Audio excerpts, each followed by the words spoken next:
Pourquoi à aucun moment on ne vous dit que de temps en temps, il faut frapper aussi les gens qui dérangent? On vous dit qu'il faut attendre que Dieu réagisse. Il est important d'expliquer donc bien la logique du retour à l'envoyeur et du pardon en spiritualité. Retenez que tout ce que nous faisons a des causes et des conséquences. Tout. Il y a le retour sur tout. Même quand tu fais ce qui est bien, il y a le retour sur ce que tu as fait qui est bien. Tu donnes un cadeau à quelqu'un, la nature te bénit. C'est le retour de ça, ce que vous appelez chance. Les chances, c'est les récoltes du bien que vous avez fait ou que vos ancêtres ont fait.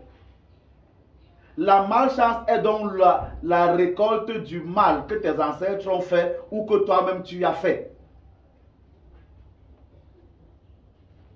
Maintenant, il y a un autre aspect où on peut te lancer les chances ou comme on peut te lancer les malchances. Ça, ce sont des cas exceptionnels. Mais c'est possible également.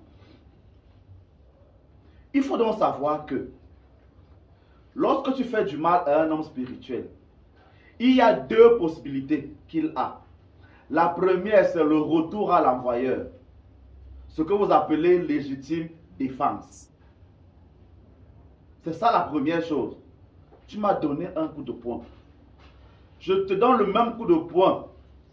Match nul, 0-0. Tout le monde est content.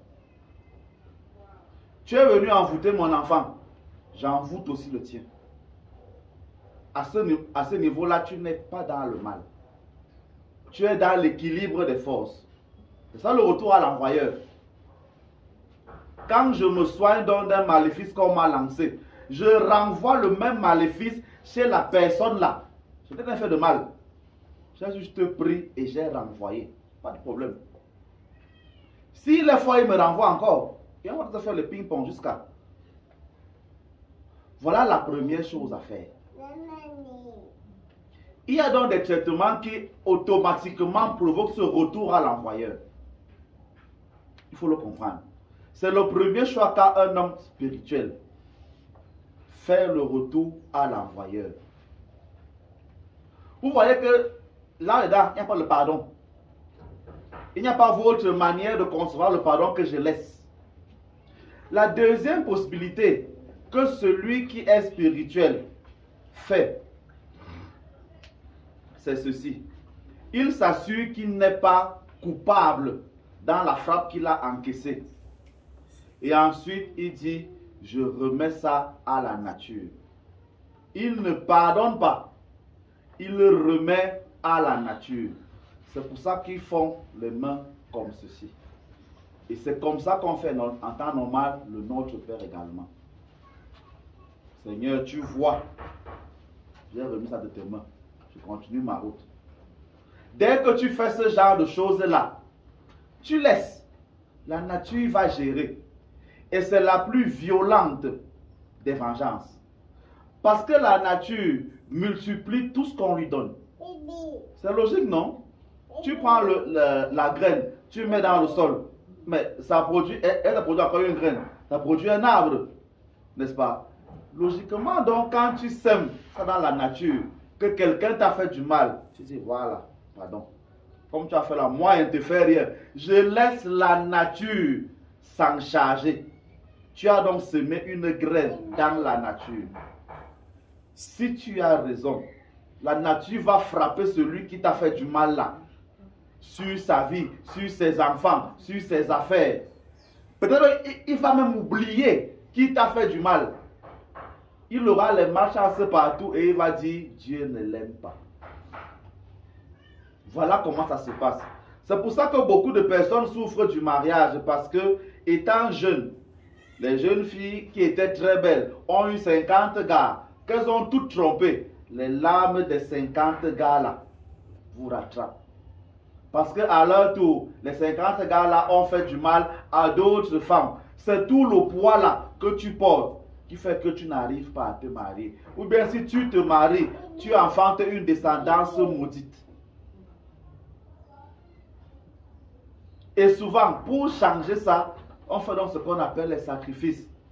On donne donc à manger aux gens dans le but d'équilibrer tout le mal que tu as déjà fait. Tant que tu n'es pas arrivé à l'équilibre ou bien à dépasser dans la balance, le malheur est toujours dans ta vie. C'est pour ça que la Bible a dit quelque part que la charité couvre un grand nombre de péchés. Vous voyez? Donc il faut le comprendre. À aucun moment là, il y a le pardon. Le pardon n'existe pas en spiritualité, il n'est que pour les faibles. Parce que le pardon, c'est que je ne te fais rien. J'oublie. Dans tout ce que j'ai dit là, je n'ai pas dit qu'il y a oublié dedans. Donc ne pensez pas que vous allez venir, et bizarrement, quand je m'énerve souvent, et pas moi seul, ceux qui m'ont enseigné cela sont d'accord. On est venu enseigner aux Africains à pardonner.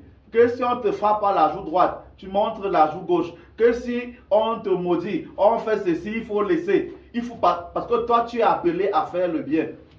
Les gens viennent, ils volent tes terres, ils volent tes bénédictions, ils volent tes femmes, ils détruisent tes chefferies. Mais toi on t'apprend qu'il faut laisser. Il ne faut pas maudire comme eux ils t'ont maudit. C'est ça donc le problème. À aucun moment on ne vous apprend comment réparer ce qu'on vous a fait. On vous dit, Dieu va réparer en son temps. Ça c'est faux. Pour que Dieu répare là, il faut lui donner.